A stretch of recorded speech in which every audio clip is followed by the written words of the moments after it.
All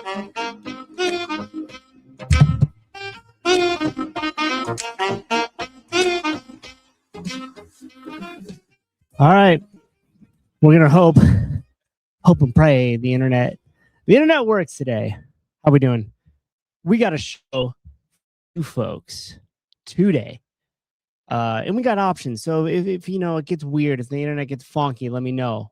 Might be able to adjust midstream here. Hello, buddy. Hope you guys are doing well. Welcome to the show. We're going to dig into a couple of different topics today. We got closed for good, the GLP-1 rebound, punching down AI programmed in smart toilet. I thought for a second there punching down was misspelled, which you guys know anything about me. Spelling is not my strong suit. So we're gonna dive right into it today. I got a couple of different clips that we'll play here, probably some of which you guys have already seen, maybe in ad nauseum at this point. Hold on, we got to get this going here, so they know. Live and on air. Scoot this bad boy up here. Oh man, so hope everybody is doing well. The first clip here, that's okay, Judy. That's what spell check is for. Yeah, I know, right? Sometimes even like getting everything together too. Don't even look at the spell check from time to time. So thank you guys for joining us, me, on the show. Let me bring up my show notes here, and we're gonna dive right in. I got a couple things here. Where'd they go?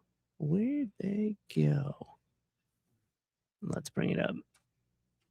You know what else is interesting? Why this is being pulled up here is I had some people coming into the gym. They were like checking it out. Made a little no sweat intro appointment, and like one thing that really fires me up is like when people walk through the door and they're like brand new to CrossFit. They've never done it before. And I get like so stoked because you're like, I get to show you this friggin' awesome thing. And you guys were already terrified to walk through the door. And now I get to kind of explain the whole thing for you, put you at ease, invite you back to take your first class. And that's like, that never gets old to me because I just get stoked about that. You know what I mean? Like they have that nervous look. They're kind of like looking around at everything. They see the ropes and like the rig and like all the stuff. And it just reminds me of like when I first started and the importance of being able to bring somebody into the gym and put them at ease, make them feel like, okay, I could do this. I have confidence in it. Like I'm stoked. The people that I talk to are like enthusiastic and like energized about like, bringing me in and getting me started at the gym for the first time. And I just really enjoy that. I really enjoy getting to talk to people when they first come in. Jonathan Ortega. Hello, sir. Do I fire you up? Always, Jonathan. Always. You always fire me up. Okay, there we go. Show notes. Rambler. Good to see you. What if they don't have their workout clothes with them? Don't work out. Not the first time. I mean, if you come in off the street and you're like, I'm ready to rock and I want to do a trial class, like, sure, I'll take you through a workout, of course. But for the most part, I like to bring people in and chat with them first, like get to know them, figure out what they've done in the past, why they're here, what they're hoping to accomplish, what hesitations they had. The first question I always ask them is like, how terrified were you to walk through the front door? And so, yeah, I like going through all of that first. And chatting with them and then kind of laying out the process of what to expect and things like that within their first class and what have you. So they don't need to bring the workout clothes. Sean, it's a no sweat intro, so no workout. There you go. That's it. Souza, move the buttons and topics to the top. You know what? It's not a bad idea. All right, Magnus, thank you for that. When I switch it next week and give it a go, you will know why. It'll be because of your suggestion. And so kind of moving with the theme of like introducing people to the gym and bringing them in to the first time and introducing them to CrossFit and stuff like that. I really hope that this ecosystem of CrossFit continues to go stronger and stronger. And at times I know it seems like it's digressing a little bit, especially if you pay attention to a lot of the stuff going on to the internet. But one thing that I saw this morning was a clip here from my friend, John Woolley about not that button, about gyms like closing, which I thought was interesting. So I'm going to play this here, and then we'll discuss it. We'll discuss it a little bit, and this will be our first topic. You know what? Should we get fancy? Don't get fancy, Matt. Don't get no. We'll just leave me in the corner. I was gonna try to change the layout of where I was, but you know what? There's no need. There's no need to get crazy. You know what I mean? There's no need to get crazy. Bring this in slightly. Make sure you guys could hear it. I got no echo. Okay, and here we go. Affiliate owner reached out to me and shared their experience leaving CrossFit, and it made me curious if it was the norm or a one-off. I asked around, I spoke with about a dozen affiliate owners that have recently left CrossFit.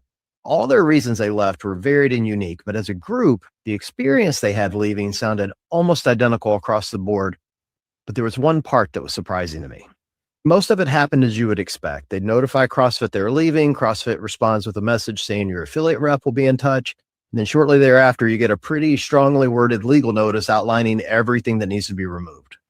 Signage, website language, branding, basically all the steps required to remove CrossFit's trademark so you don't get sued. Now, to be clear, that part makes sense. CrossFit has to protect its trademark. But here's the part that surprised me. Out of the dozen owners I spoke to, only 2 actually had a conversation with their representative afterwards. The rest said there was no attempt to retain them, no real follow-up, and no exit interview.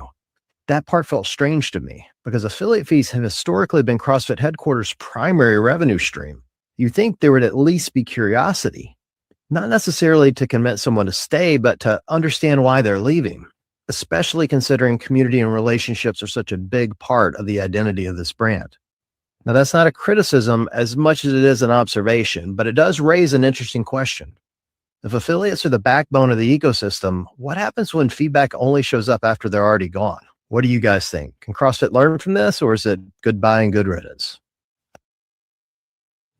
All right, so I thought that was kind of interesting. Now, he said in there was only a dozen, so relatively like anecdotal feedback on there. But one thing historically that I have known, and I don't know this to be true now, obviously I'm still a CrossFit affiliate, CrossFit Livermore, but one thing I do know is that in the past, there wasn't a lot of exit surveys, what John was talking about, which I do find that to be pretty interesting. Now, again, I don't know if that policy had changed, and there's a lot going on internally at HQ, so they're not able to follow up with each and every one of these things. But the importance of the exit survey when an affiliate leaves cannot be understated, because as CrossFit HQ, those data points are so important to being able to improve their potential, improve their process, really just have a conversation and maybe seeing if it's something that they could resolve right then and there. And the reason why this particular thing resonated with me, here's what I was going to do. This is one on the topic, close forget, was because the more data points that HQ is able to bring in as to why gyms are de-affiliating, the better off they are for their data set in understanding how they could provide solutions, potentially full solutions for that. Because here at the gym, if somebody leaves, if they're like, hey, I want to go ahead and put my membership on hold, or I need to cancel my membership, like I couldn't imagine just being like, okay, and just having them walk out the door and not figuring out exactly what the situation is. Because is it something that I can improve in the gym? Like if somebody's leaving and I'm like, oh yeah, why are they leaving? And they're like, because they punched down at me with slurs. No, just kidding. We're going to get to that topic in a minute. But if that was the reason, I could be like, okay, crap, we got to fix that. That's a problem. Like, let's see what we could do here. Or if they're like, I'm moving out of state, you're like, not much I could do there in that situation, except for make sure that I'm continuing to invest in that relationship even as they leave. Because oftentimes, if members do leave gyms, you do have the opportunity there to be like, cool, where are you moving to? That's awesome. I'm excited for this next chapter in your life. Oh, you're going here? Have you looked at any gyms? Do you plan on going to a CrossFit gym? Do you want me to help you vet a few of them or look at a few of them for you? And so I think that is a real important reason as to why, like, to figure out why people are leaving. Because like I said, some data points, as in the case of my members leaving because they're moving out of state, can't really fix that problem. And technically that's not really a problem, it's just his life situation that's happening. Or if they're like, and this has happened before, or if like, oh, you know what, I've just been like dealing with this shoulder pain. I don't know. I went to the doctor. They said just to rest it for 6 to 8 weeks. I haven't been that enthusiastic about my workouts, and so I'm just gonna take some time off. And they're like, whoa, hold on. I didn't even know you were having the shoulder pain. Like, have we put together a plan for it? Would you like to come in and just look over what's going on with it, figure out which movements hurt it, what we could do to provide some sort of solution? They're like, actually, I would. I didn't necessarily want to leave. I just I was dealing with the shoulder pain. And then you're able to solve that problem, retain them as a member. Or if there was another issue that came up and they're like, look, it's just not for me. This isn't the right fit for me. I'm no longer enjoying it. You guys have been great, but I'm just moving on. At least you could find that data point and potentially fill that gap for the next person, and potentially fix that problem so that way it doesn't just become like leaky hole bucket where you're like, yeah, it turned out a bunch of people didn't like the music that was being played, so they all just left. And the thing is a lot of people won't typically complain about something unless you like ask them. A lot of them are like, I didn't want to say anything, because most people are conflict avoidant. So they won't say anything. They won't address it as a problem. And then they leave and you're like, wait, what do you mean the class at this time was doing this or that? I wasn't even aware of that. Let me go and talk to that coach and fix the problem. And so again, like having the exit surveys and having the reps that are available to reach out to affiliates to figure out why is a massive data point that I think has been missed for multiple years. And again, I don't know what the process of that is now, but I do remember that there wasn't a lot of a process, at least to my knowledge of it, in the past as well. Now, I will say, out of the defense of the affiliate reps that maybe didn't get back to some of the gym owners that he was talking to there, I know their territories are relatively wide. Like Katie Hogan, who's out here at the West Coast side, like she does a lot. And like, well, I'm thankful I have her as a rep. There's been multiple times where there's been issues and she's reached out to me personally. She's always makes herself available. She does like newsletters. I can't speak to the rest of the reps. But I do know that she makes herself relatively available. Chase Ingram isn't the rep in my area, but from the conversations that I had from him and stuff, he makes himself available and always tries to follow up and follow through with anybody and everybody that is reaching out. And so it could be just the thing that in that particular area that affiliate rep just doesn't have the capacity to keep up with the appointments that made to be set for people that are either have questions, concerns, or are leaving as affiliates. But I do know one thing, that it's definitely really important to the survival into the information that CrossFit HQ needs. Now, the interesting thing is a lot of affiliates have left because, not a lot, I shouldn't say that. I don't know that. Anecdotally, the ones that I've talked to was because of the price increase for the 4,500. And that came, 2 years ago at this point. And a lot of them are just saying like, hey, it's just not really worth it for me. Now, I will tell you that I make this, you make the decision every single year as an affiliate owner. I do the same thing.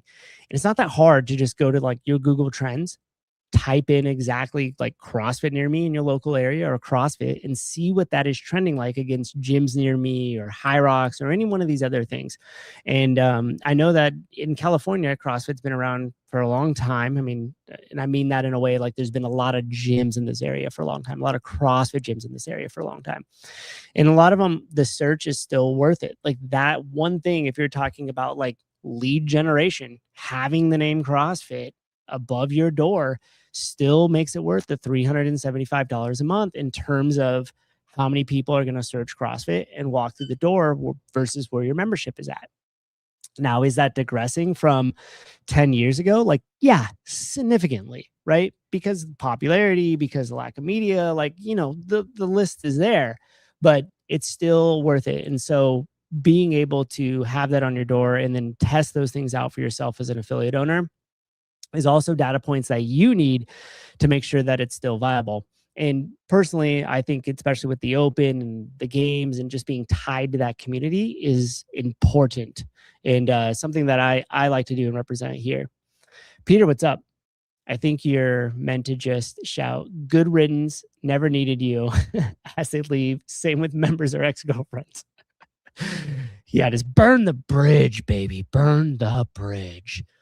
So now I'll move on to a little bit more of the juicy topic here. Well, it goes out of order with my things. So I digress for a moment.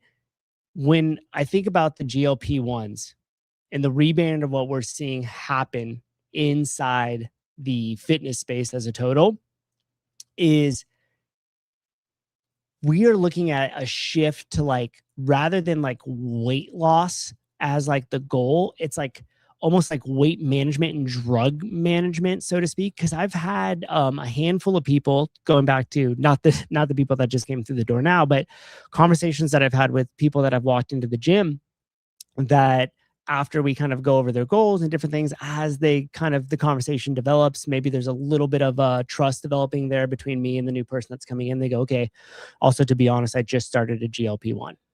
And I know that skeletal muscle mass loss is a serious side effect of this that needs to be addressed with exercise. And so we're seeing this like shift all around, and I pay attention to a lot of stuff in the health and fitness industry as a total, not just inside of the CrossFit ecosystem, although that's where a majority of my attention lies. You're starting to see this shift in the way people are talking about it, in terms of, and I had it here, exercise for weight management, which is interesting, instead of exercise for weight loss, which again, you could go into like trending searches and different things like that. But the reason why there's this shift, and we're going to start to see it outside of the CrossFit ecosystem, and you'll probably start to see it in terms of like these franchises, Orange Theory and different things like that, shifting towards like building muscle mass in order for you to, for those of you guys that are on the drug, to minimize the side effect of that drug. And it's something that I think this is another talking point for us as the CrossFit ecosystems or CrossFitters, especially because we are the expertise with the barbell. To my knowledge, there is not as many, especially global brands, that have the barbell and teaching a barbell in a group setting as part of their offerings. And I honestly think that the GLP-1s, that trend is going to continue. And there's a lot of interesting side effects. And when I say side effects, they're not necessarily all negative side effects. Like, you've seen some stuff around like addiction and drinking and other things like that start to come up with these drugs. So as that popularity in accessibility to those drugs starts to increase, I honestly think that we need to be in the forefront of that conversation, not only on like, hey, here's the truth of the drug, the side effects, long-term stuff, which we don't know a ton of yet, but the information that we have. Is it right for you? Is it just a shortcut? I know a lot of you guys follow Hiller, and he's been experimenting with it as well, and giving his feedback on how it's affected his exercise performance, aesthetics, all of that. And so I do think that this is something that is very necessary for CrossFit to be at the forefront of the conversation with, in the forefront of the solution in terms of the skeletal muscle mass. Because again, we are the expertise with the barbell in a group class setting. So interestingly, if you're an affiliate owner, or even a coach, like if you do some sort of online thing, like you're going to start to see a lot of people shift towards talking about this rather than just shitting on it. And I do think that that's an important distinction. We know that we would prefer just to eat whole foods and exercise, and that's it. That is our solution. The reality of the situation is majority of people are going to be on this drug. And so don't just immediately go to like shitting on it.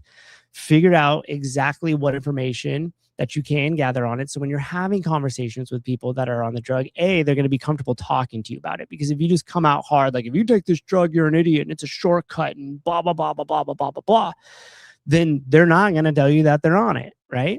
So to be able to open that conversation up, learn about it in a sense so you could have an intelligent conversation about the GLP-1s. And I do think that this is extremely important for trainers and extremely important for affiliate owners to be on top of as the popularity continues to grow.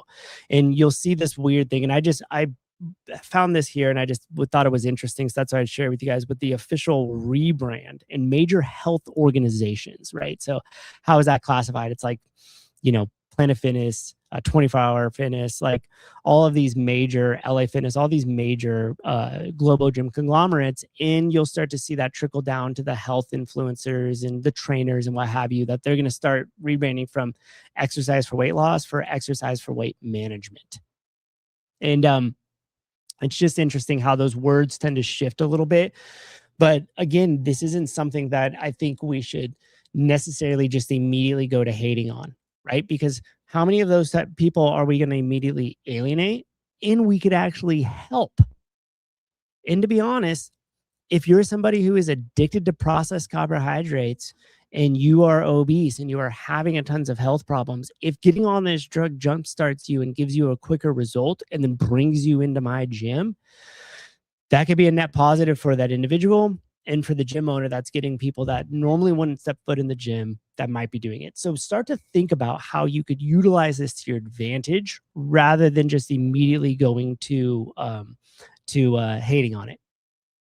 And I've kind of been guilty of that myself.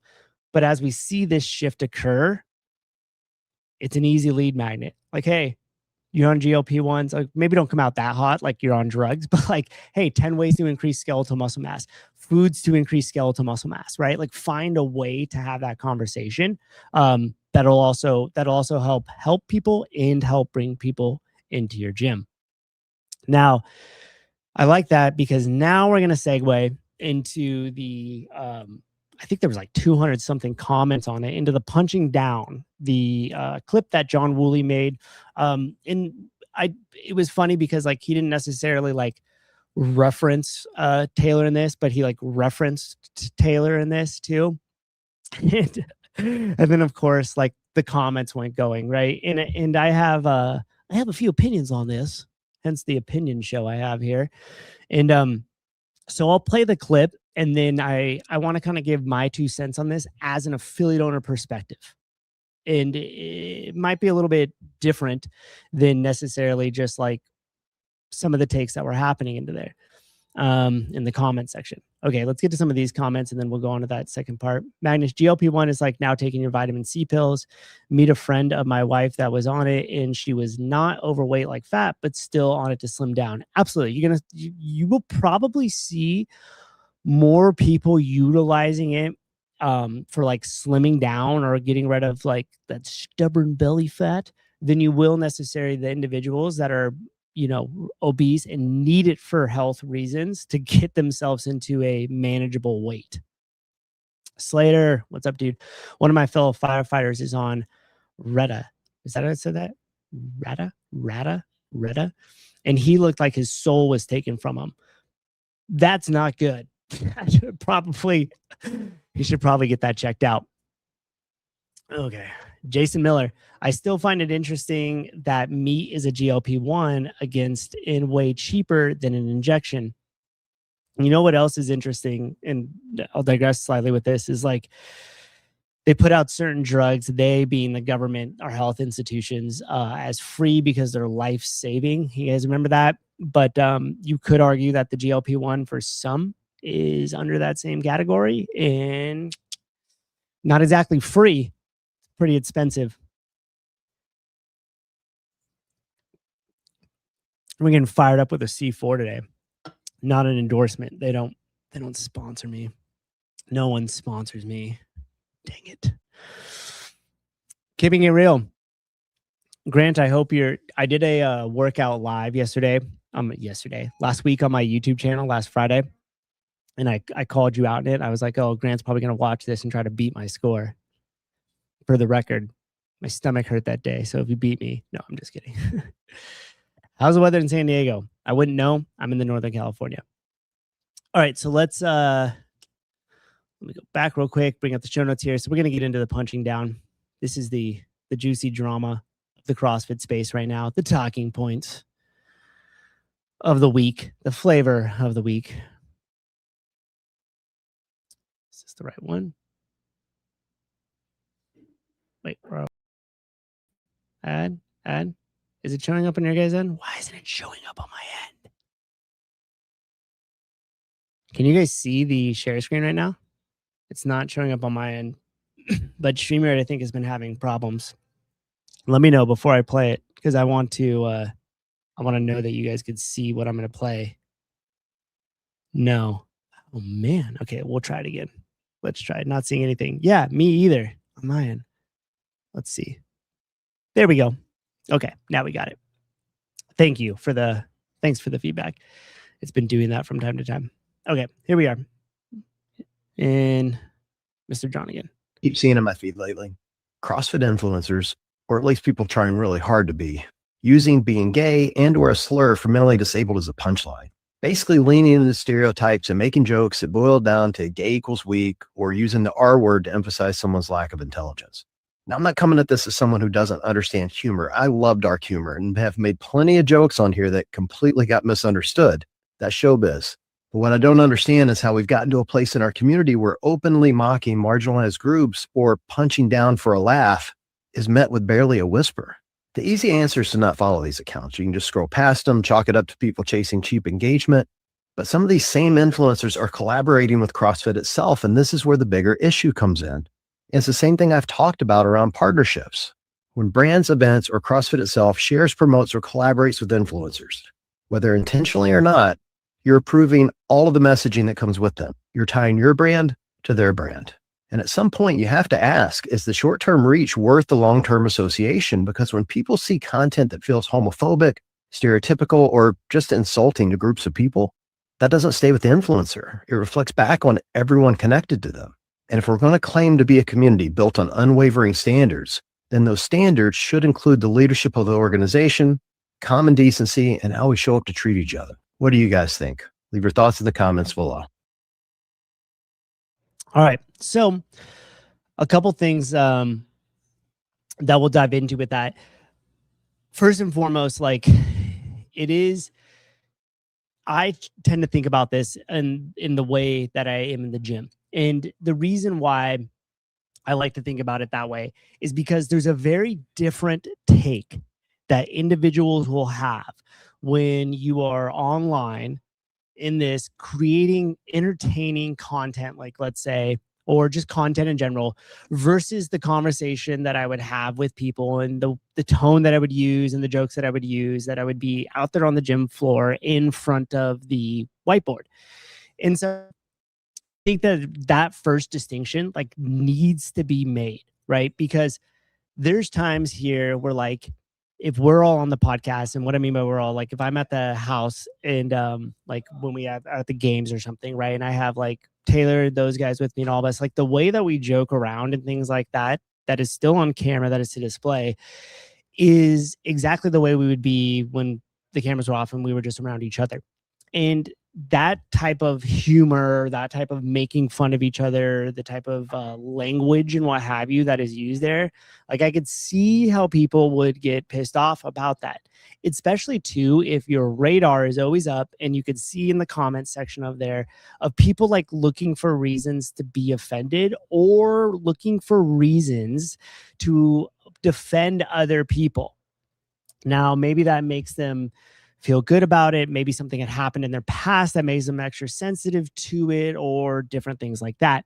Now, one of the things that I want to address here is it's all about context too. So the interesting thing is that if I were here and I know that some of my members, like let's say that they have somebody a child who is mentally handicapped, right? And I'm up there and I use the word retard and I say it in like kind of this joking way. And then I know, speaking about from me personally, that if I look over and make eye contact with that individual and I know the situation there, for me, I feel like shit. Like I'm like, damn, like I wonder if that got to them. You know what I mean? And a lot of times too, they'll be like, oh no, it wasn't a big deal. Like it didn't offend me at all. Like I don't take offense to that. But that does cause for a moment of pause, meaning if the message I am trying to convey, how do I want that to land? And do I want that to be communicated? Because those same people with their radars up there are looking to be offended. And I'm not saying that in that scenario with like a parent or something necessarily automatically makes them the person with their radar up looking to be offended. But if I'm trying to convey a message or something of importance, and they are, everything I said is now completely gone. I have no more ability to communicate to them effectively because of the way that I did it or the tone that I said it or the words that I used. And for me, I'm like, okay, well, I'm really in front of this whiteboard or in this microphone to drive home a point and to have people listen to the information and hopefully take in and hopefully it adds some sort of value to them. So if I'm constantly using the same using language like that, they're going to miss the point. I'm not going to be as effective as I am on here, and a lot of people will just stop. They'll just tune out. They just won't listen to me as much. Now, this is important in the sense of the context, because again, if I'm in the like as or instead of your locker room humor, yeah, like if I'm in that context or that setting, and it's not really, I'm not really that important about the message that I'm trying to convey or what I'm trying to say at that point. I'm just like bantering back and forth with the boys. It's going to be a different it's going to be a different type of conversation.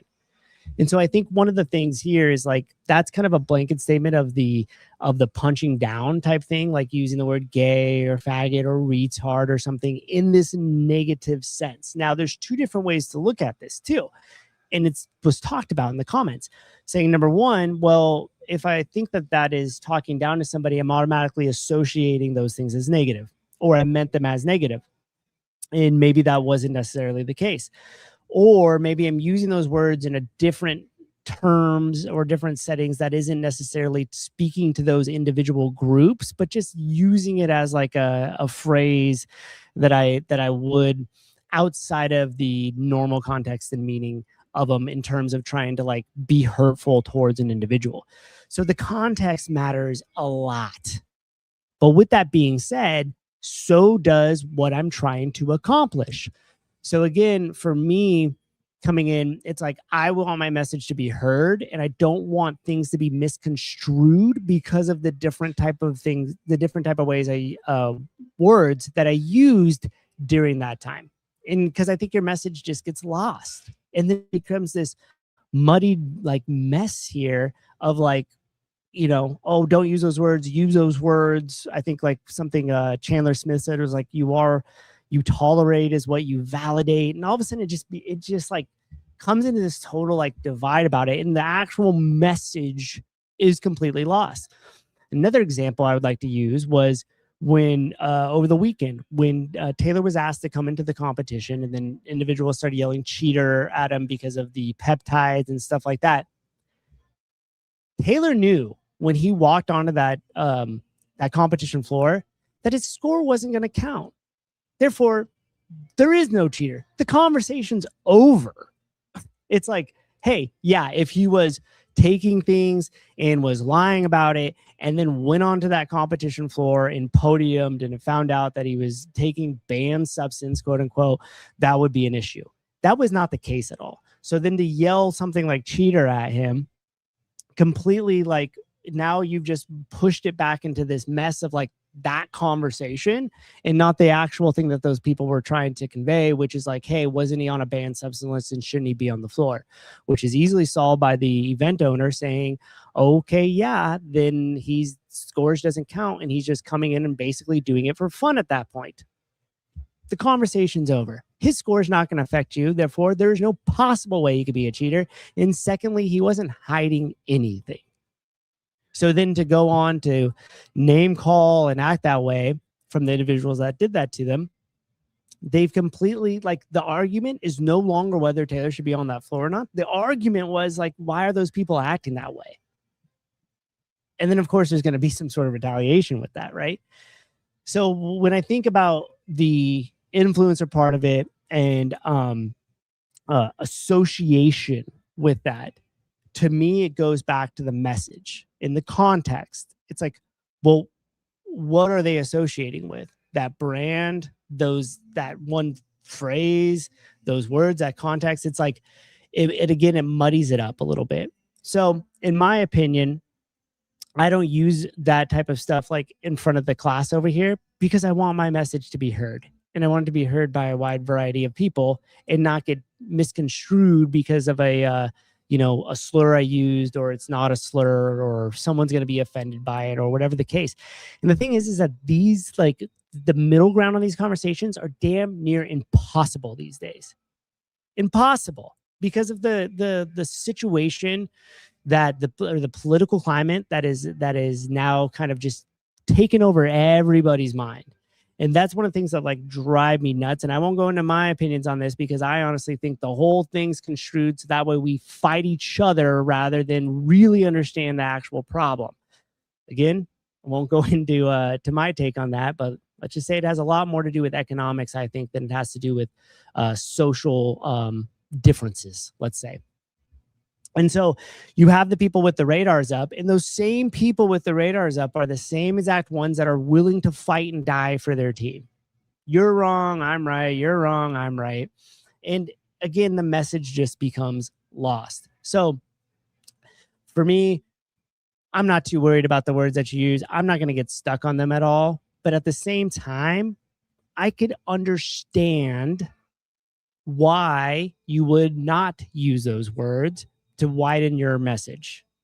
Now, with that being said, it is your choice to be offended or not. It is always your choice if you want to be offended or not. The major difference between us and the animals is between stimulants and our response. You have an actual choice. You can react and it's automatic and you don't have control over it, or you could find that little gap between what is happening outside in the world and what is happening inside of your head. And to me, emotional intelligence is the ability to be able to widen that gap between what is happening and my choice to respond to that rather than just react. So I could sit there and hear words and go, okay, do I want to choose to be offended by this or do I not? Do I want to be freed from that or do I want to be a prisoner of how I react to those words? And context matters a ton. Like you could have a family member who is terminally ill and someone could start making a bunch of cancer jokes. And you know that your parent or loved one is in a bed on their deathbed. And that is going to potentially affect you differently than if it were not. And so having that understanding there is really important. But at the same time, you always have a choice whether you want to be offended or not by words. And I choose majority of the time to not be a prisoner of the words. And that is not saying that I still don't become reactive to stuff. So the main point of my message here is two things. Number one, you have a choice to what you want to be offended by and what you don't want to be offended by. And number two, you have a choice on the words that you want to use or you choose not to use based on the context of your message and the purpose that you're trying to accomplish with that message. This isn't a binary situation. And I think the majority of the people think that it is. Yes, it's right. No, I'm right. They're wrong. Blah, blah, blah, blah, blah. And everything divides up that way. So I try to take it, okay, if I'm in front of my whiteboard here and I got a group of people in front of me and I use words like right-wing nutcases or MAGA idiots or libtard or you freaking retards can't understand anything, I'm going to offend at least 50% of those people in that group. And my message would be lost. I'd be ineffective as a coach and I'd be ineffective as an affiliate owner. So that's my take on it. And it's an interesting thing because I know that a lot of that was for like engagement and comments and different things. And I see it. I know why. This is what we do on the internet. This is what it is. It's the same reason why I put it in my thumbnail. It's the same reason why I'm talking about it right now, right? Because people really love to dig into this stuff. They love to see like the back and forth. And I wanted to address it because I just think that there's time and place, number one, and there's your choice to either choose to react to it or not react to it and choose to use it or not use it based on what you're trying to accomplish. And if you're around me for any period of time, especially when I'm discussing like anything that has to do with like business or goals or anything like that, I always say like, okay, well, does this get us further away from our goal or closer to our goal? What is the goal? What does this accomplish? And who does this benefit most? And that's kind of the filter that I run everything through. I don't think it's like a yes or a no. And I'm definitely not policing anybody for how they choose, what words they choose to use and how they choose to act. So it's interesting to me because I could see kind of both sides of this whole entire thing. Like in a certain aspect, I could see exactly what John's saying, especially when you go to larger brands that are trying to have the goal of sell the most amount of shoes to the people as they can. And a famous line that Michael Jordan used was like Republicans or Democrats, can't remember which one he said, buy sneakers too. And so that's what I tend to think about it in the lens that I tend to think about it as. And does that mean I'm going to be compromised on my morals, or I'm going to be compromised on my values? Like, not really, because gun to the head, I'm still going to have the same opinions. So if you ask me for those opinions, I will give them to you, but I don't necessarily need to insert them every single time I'm speaking. And so yeah, that's pretty much it. I wanted to address it, and hopefully that kind of gives some sort of like middle line to this, because again, if like my goal is to create media in the ecosystem, in the space of CrossFit, that allows this space to continue to grow and that will continue to help affiliate owners and coaches, well, I'm going to do things that are going to move me closer to that, not further away. Okay. And that was kind of the point that was made in terms of the brands and the association and different things that come with that, because you have to ask yourself at the end of the day, like, hey, is this message going to move me further or away from my goals?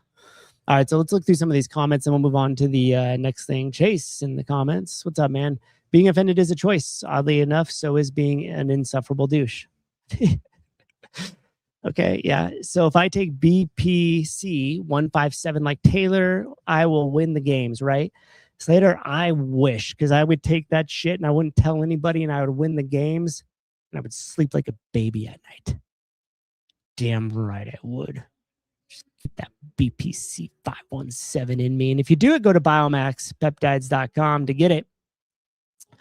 Dents agrees with Chase. Hi, Jenny. I haven't heard his line of chase cheap engagement. That's ironic. Chasing cheap engagement. I mean, kind of to an effect, we're all doing that, right? In quotation, stop being gay. Cool. Bernie, those elite athletes want to win. Taylor adds a variable of achieving that goal. Not if his score doesn't count, though. If his score's thrown out, I don't know. Chase, again, words matter. Context matters more. Definitions matter most to many people, moving the goalpost of reality to fit their personal agenda. Yeah, that's what I was talking about with like the radars up. Like, there's just certain people that only see things through that lens, right? And like, as the political climate is the way that it is in the United States right now, you basically have everybody saying like, oh, you have to be on this team or that team, and this is the lens that I view everything through.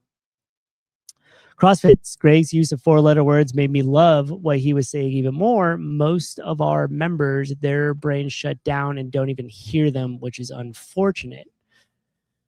The other thing, too, that you have to take into context is when Greg speaks, he speaks so eloquently and clearly that he will get away with utilizing 4-letter words, because the intellect in what he's saying is so high that when he uses certain cuss words, it might be to pierce or to impact, as opposed to if you just use cuss words and you don't have that same intellect behind what you're saying, it's kind of it kind of makes you sound less intelligent than if you weren't using them.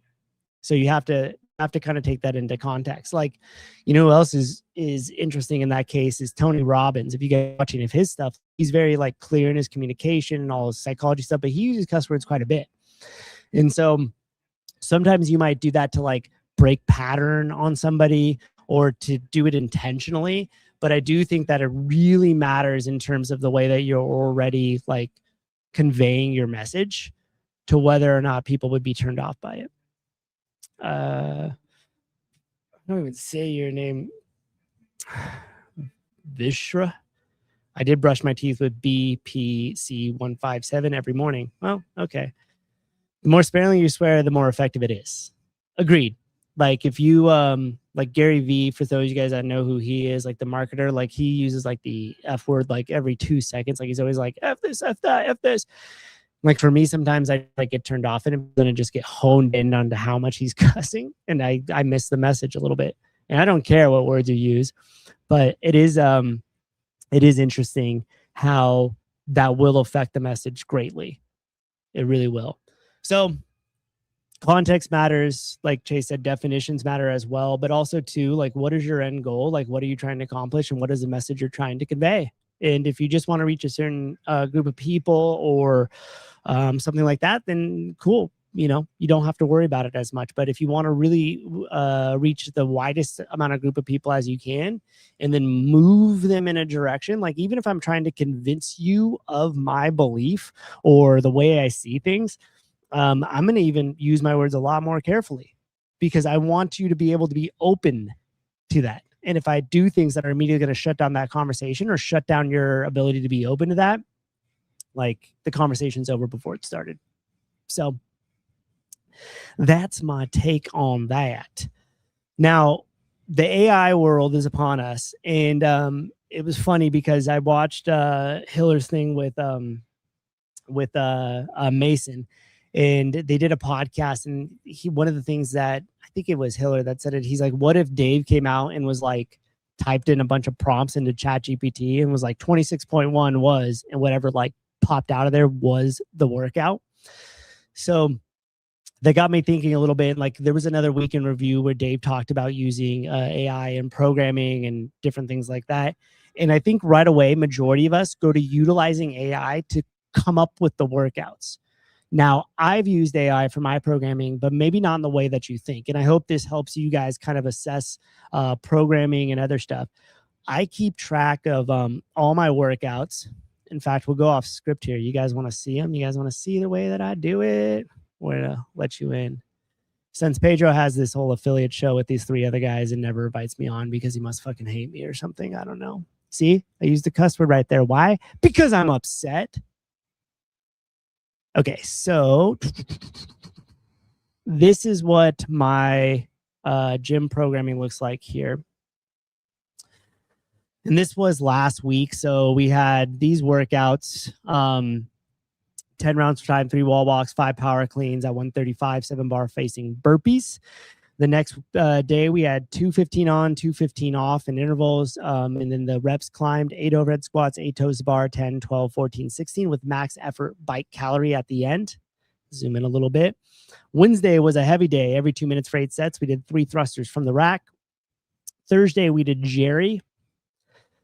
Friday, this is the workout that I did online, Grant. So if you want to go watch me do it and rest a lot, you could go over there and see me do that.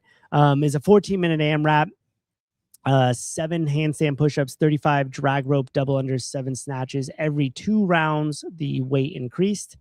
And then on Saturday, we had some push jerks, 2 by every 2 minutes for 5 sets, 3 push jerks, followed by a 10-minute AMRAP. This is a take on 13.2. The 5 push jerks in 10 deadlifts, and then a 150-meter run for a 10-minute AMRAP. So I do this, and you can see these years below, and this is every single year of my affiliate programming from 20, 23, 24, 25, 26. I have other ones in other docs here too as well. And so why is this important? And these are like the upcoming weeks here, and I have all this in. Now, how I use... Sorry about that. Pull myself off screen. How I use the AI is I will take that whole entire data set of a full year, and then I'll put it into the AI, and I will say, utilizing CrossFit's programming methodology, specifically the L2 handbook and the information around programming on that, how can I improve my program? And what holes can you find based off of the L1 and L2 programming manual? And then it'll go in and it'll summarize it for you, and it'll start to fill in like, okay, you need more of this, you need more of this. This isn't showing up as much. You don't use these movements. The other thing that I'll use the AI for is I'll take that whole entire data set and I'll run it through there, and I'll say, tell me the average time that I'm using, or the average time that the Metcon takes. You know, what am I programming? 16, 12 minutes. I'll also ask it movements I'm biased in, how many times I squat, how many times we did pull-ups, how many times you push, pull. So you can take these really big data sets, and they teach you this in the L1 and the L2 when you like map it out and you kind of like figure it out. But you could take really big data sets, whole years, multiple years at one time, and you could put it through there and run it through that. and it'll tell you exactly what is missing from your programming. And so for me, I use AI for that way because it'll help you find blind spots. It'll help you find averages of times, how many times you're doing interval works, how many times you're doing AMRAPs versus 4-time, how many times you're doing couplets or triplets or chippers, how often do you use machines, those type of things. And it'll be able to immediately spit that out into really cool summaries of your data. You could also do this with the open workouts and ask it to give you probability on what movements will show up on which days or which workouts, you know, 0.1, 0.2, whatever the case may be. And you could also ask it to predict the next workouts for you and different things like that. So I think a lot of the times we go right to like programming, like having the AI program for you. But for me, it's utilizing the AI in a way that allows to distill that data set down to give you really interesting information on programming. You could also do this with the camps that are out there. So you could take all of Proven's or Mayhem stuff and you could get it on one big sheet and you could dump it into the AI and ask you to analyze different programs and what have you. Now, you could also take your scores from open workouts, your scores from whatever that you've been like CrossFit benchmark workouts, and you could run it through those same things. And you could say, can I improve, or what program based off of the data sets would help me most improve my gymnastics or me most improve my Fran time or whatever the case may be. So view it as like taking really big data sets and taking your personal information as well and having them kind of analyze, compare, and tell you exactly what the ups and the downs are, what you could utilize to fix it, and which program would best suit you. And it'll give you some really interesting information. I've done it sometimes, and sometimes it gets a little out there, but for the most part, like you could utilize the data pretty effectively. Sean, do you know if you can export programming from Wodify if I just program it in there? I think you can. I do believe you can. And it's funny too how much I like write my programming out, because I'll typically start by coming into the gym whenever I do programming, and I'll have 2 whiteboards up and I'll write a bunch of the stuff up on the whiteboards, and then I utilize the whiteboard to actually write out the workouts, and then I'll take a picture of it or something, and then I'll upload it into the doc afterwards and kind of move it around. And then once I have it set on Sunday night, I'll go through and then take all the full week once it's all flushed out, and I'll upload it into Wodify for all the members to be able to see and log their scores. Matt Burns, Souza, did you listen to PBD yesterday? Great conversation on AI and usage. No, I didn't. I'll have to go check that out. Man, I've been so busy with a bunch of other stuff. I haven't really watched much stuff outside of like CrossFit stuff lately. I've kind of been really like a one-trick pony. So I find that really interesting with AI's usage, and I do suggest you guys play around with it, especially if you're an affiliate owner or if you program for an affiliate. Like, utilize it to find the holes in your programming, your average times, and different things like that. It could really, really help you determine some of that stuff there. CrossFit, did we already talk about Bald Spiegel Lover? Yes, we did. That's what everybody really showed up for. That's why I put it right in the middle. Yeah, and I hope you guys get the purpose of my take there. I was trying to clear the mud from the water, so to speak, the way that I see it, at least, and like be able to lay down some context on when it's effective, when it's not, and how I kind of view that stuff. Okay, so the last thing we have on the list here is the smart toilet. There's a really interesting thing kind of trending around. Like, you guys have seen the like biohacking and like this type of shit that's come up over the last, like, I don't know, couple of years, where like you have your Whoop that gives you your data. I now have my little like glucose monitor that gives me my data. I have my Apple Watch. I got my little blood thing that I could do that gives me information. And I think that a lot of that stuff, and especially like even like the 23andMe, like a lot of those things are slowly giving us more vanity metrics than they are anything that we could utilize as useful. And it was an interesting article, and I forget where I read it, so I should have had it prepared for you guys. I apologize about that. But it was saying like the next new like disorders are going to start to come from data, because we're so like stuck on getting all of these like metrics on our body and like different things like that, that you could almost go too far into one direction and start to like make decisions off of it or have it dictate the way that you're living. And I've seen it a couple times with like the Whoop thing where like someone will be like, oh, my sleep score or my recovery percentage was this, so I'm only going to do this or that. And I thought it was like hilarious because I'm like, well, are you just doing that because the watch is telling you that at this point? Or like, do you actually feel that way? And so as we get more and more of these tracking devices and all that stuff, now I don't use a ton of it, to be honest. The one thing that I really preach here is obviously getting the blood panel done with the CrossFit Medical Society, so you can see what your health, like where your health metrics are at, and that is obviously important. And I think that we'll get more and more of these data sets over time, and there will be times when it's really, really important. But I get really weary in terms of the privacy portion of it, in terms of who owns that data. And now, if you look at the case of 23andMe, they were essentially taking everybody's DNA and then selling it off. Like the main revenue for their thing wasn't selling the kit, it was actually owning that genetic data and then selling it to third-party companies. And I think that we're at an age now where I would really love to see some sort of digital wallet where you could actually own your data. Like we should own our own data. We shouldn't just be like handing it off to Google for free or to Meta for free or to Whoop or to wherever these companies that are taking and harvesting your data and then turning around and selling it to third-party companies for God knows what reasons. And so a digital wallet is something that I think we could start to see in the future here, and especially in the CrossFit realm, since we were always up on like keeping scores, logging our stuff, having our data, and things like that. That it would be really interesting to see if there's a way to secure your own data and then choose whether or not you want to sell it off to a third party or not. Like I've seen these things in the past where it was like you could take the data, not in the past, but it was a recent conversation. I forget who it was, but it was saying with the age of AI that keeping your data and having your data and then utilizing it to sell it off might be a form of like subsidized income in the future. So it'd be pretty interesting to see the evolution of being able to actually own your data, like truly own your data. And then you would ask, well, the company that had the digital wallet, wouldn't they own all the data? And like, yeah, that's true too as well. So Sharkman, there is no real control of data. It's a fallacy. Even some wallet, nothing. Some wallet, nothing. Some wallet, nothing. You fool. That could never happen. Yeah, no shit. Look at the world we live in, the digital world we live in, your footprints everywhere. But who knows? It's also a pricing model for those services to stay cheap. Don't kid yourself. Yeah, I mean, privacy is dead as we know it.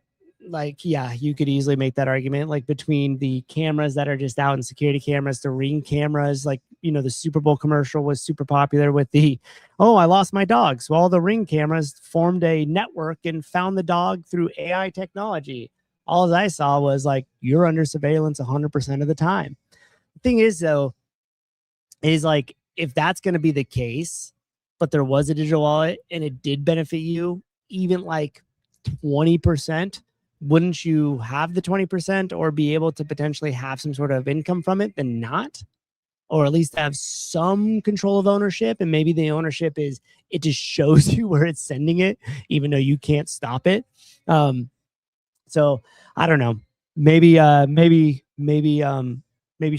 right there, and there is no control over it, and it's all just completely gone anyways. But I would like to think that at some point we would see this ownership of the data. And the reason why I put the smart toilet there is because we are going to get into a world very quickly where every part of you is analyzed.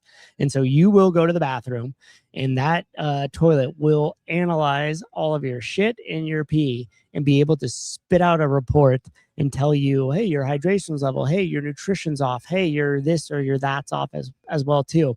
And I think there's already 2 brands that are doing it, that are devices that actually sit inside the toilet and then analyze everything that passes through it.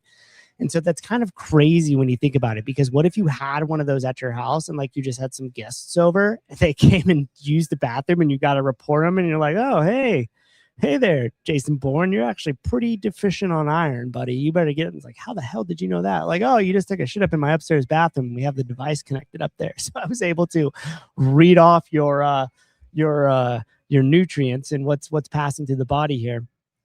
And so as we get more and more of these devices out, like, it's just going to completely change the health and fitness landscape altogether. I mean, we started this thing with like the GLP-1s and the conversation around that, but you can imagine now, like, companies that are analyzing everything at one time and then spitting out different things back to you and then utilizing that to sell you shit, right? Like, that's going to be the whole point of it.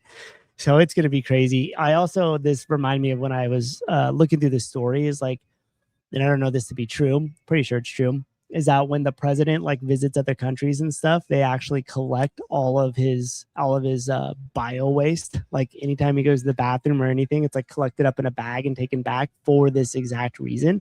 So they can find out certain information and then later on use it against them or use it for whatever, intelligence to do something, right? Who knows what you could do. Damn, I need more pump iron. Yeah, dude, I told you did. Better start eating out of a cast iron or something like that.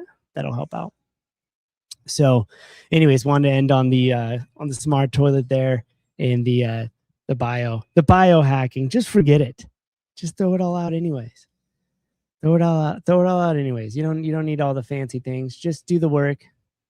Listen to your body, eat whole foods, drink water, and exercise. So thank you guys for sticking around. I hope you enjoyed some of the takes on today's show. Sure, you'll let me know in the comments either way. And, I appreciate you guys listening. I hope you guys all have a great rest of your day. Jason Bourne, are you going to Waza? I don't think I am. I don't think I will be there this year. Have you done any graffiti in a while?